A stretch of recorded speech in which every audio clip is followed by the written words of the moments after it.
Pada malam hari di tanggal 26 Oktober 2014, lebih dari 800 orang berkumpul untuk merayakan pesta besar Halloween di pinggiran pedesaan di Frenchtown, Michigan.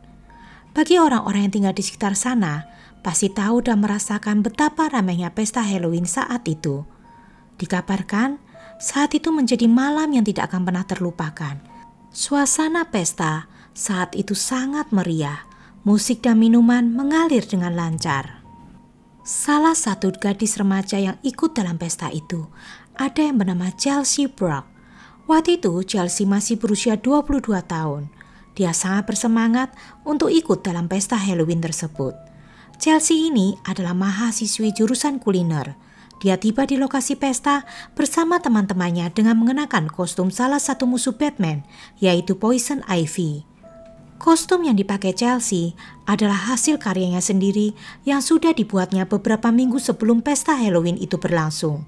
Dan untuk melengkapi kostumnya, Chelsea memakai wig atau rambut palsu berwarna merah marun, lipstik yang juga berwarna merah, dan atasan berwarna hijau di mana Chelsea dengan susah payah menjahitnya dengan daun-daun imitasi. Malam semakin larut, Chelsea dan teman-temannya kelihatan gembira dan menikmati pesta itu. Tapi kebahagiaan yang dirasakan Chelsea itu ternyata akan segera berakhir. Saat hari mulai berganti, banyak orang mulai pulang dan meninggalkan lokasi pesta Halloween itu, termasuk Chelsea. Waktu itu jam sudah menunjukkan pukul 3 dini hari. Dan ternyata Chelsea tidak pernah sampai di rumahnya. Di hari berikutnya, pencarian Chelsea mulai dilakukan. Polisi menjalankan tugasnya dengan teliti dan mulai mengumpulkan informasi dan menanyakan ke orang-orang yang ikut di acara pesta Halloween tersebut. Ternyata, sewaktu Chelsea menghilang, dia tidak membawa handphonenya. HP Chelsea rupanya tertinggal di dalam mobil temannya. Dan sebelum temannya pulang, HP tersebut diserahkan ke temannya yang lain sambil berpesan supaya HP ini diserahkan ke Chelsea. Tapi teman yang dititipin HP itu tidak bisa menemukan Chelsea juga. Dalam penyelidikan lebih lanjut, polisi dengan cepat berhasil menemukan seorang tersangka. Tersangka itu adalah seorang pria tidak dikenal yang terlihat meninggalkan pesta Halloween pada jam yang sama dengan Chelsea. Dan menurut kesaksian, pria itu sempat berbicara dengan Chelsea. Berdasarkan data-data dan informasi, polisi lalu membuat dan membagikan sketsa wajah pria yang tidak diketahui identitasnya itu. Dan pencarian Chelsea pun terus berlangsung. Setelah lewat beberapa minggu, keluarga Chelsea mulai putus asa karena belum juga ada informasi ataupun kabar tentang keberadaan Chelsea. Imbalan sebesar 5.000 US dollar atau sekitar 71 juta rupiah ditawarkan kepada siapa saja yang bisa memberikan informasi tentang Chelsea. Dan hadiah itu dengan cepat bertambah sehingga akhirnya menjadi 17.000 US dollar atau sekitar 241 juta rupiah. Bukan cuma imbalan yang bertambah, lokasi dan area pencarian pun diperluas. Namun tetap saja tidak diketemukan jejak Chelsea sama sekali.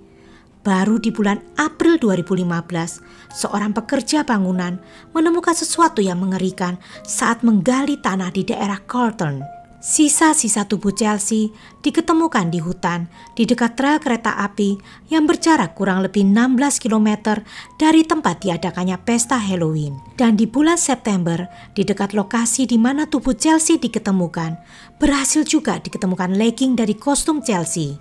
Dan setelah diselidiki polisi, ternyata diketemukan adanya DNA laki-laki dan juga cairan sperma yang menempel di legging Chelsea.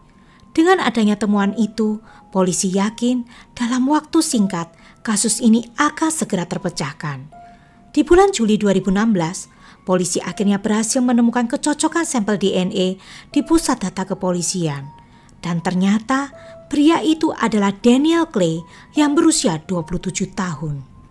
Saat diinterogasi polisi, Daniel mengaku kalau dia ada di lokasi pesta Halloween tersebut. Tapi Daniel mengatakan kalau bukan dia yang menghabisi nyawa Chelsea. Daniel mengaku kalau dia memang meninggalkan pesta Halloween itu bersamaan dengan Chelsea. Daniel sempat menawarkan tumpangan pulang ke rumah kepada Chelsea dan Chelsea menerimanya. Tapi kesaksian selanjutnya yang diberikan Daniel kedengarannya tidak masuk akal. Daniel berkata setelah Daniel dan Chelsea berada di dalam mobil, mereka berdua melakukan hubungan intim. Dan di saat hubungan itu berlangsung, Chelsea meminta Daniel untuk menekan lehernya kuat-kuat. Dan Daniel melakukan itu selama 20-30 detik sampai Chelsea kehilangan nyawanya. Karena panik, Daniel lalu mengendarai mobilnya berputar-putar selama hampir 1 jam. Dan akhirnya dia memutuskan untuk membuang tubuh Chelsea di hutan. Polisi tidak percaya dengan apa yang dikatakan oleh Daniel. Karena dari hasil otopsi, di tubuh Chelsea banyak ditemukan bekas luka dan memar. Bahkan ada di wajahnya juga. Lagi pula penyebab kematian Chelsea bukan akibat kehabisan nafas, tapi akibat pukulan keras benda tumpul di kepalanya yang dilakukan oleh seseorang yang menyerangnya. Dan ketika Daniel disodorkan dengan bukti-bukti tersebut, dia mulai mengubah-ubah ceritanya. Namun tidak ada satupun yang bisa dipercaya. Bahkan teman wanita Daniel ikut bersaksi di pengadilan melalui telepon. Dia mengatakan kalau Daniel juga pernah mencoba menghabisi nyawanya. Akhirnya di bulan Juli ya guys, yaitu Juli 2017, Daniel Clay dinyatakan bersalah atas pembunuhan tingkat pertama terhadap Chelsea Bruck dan dihukum penjara seumur hidup tanpa ada kemungkinan bebas bersyarat. Daniel mencoba mengajukan banding, tapi di tahun 2019 permohonan bandingnya ditolak. Well, bagaimana menurut kalian mengenai kasus ini? Pantaskah Daniel Clay mendapatkan hukuman seumur hidup?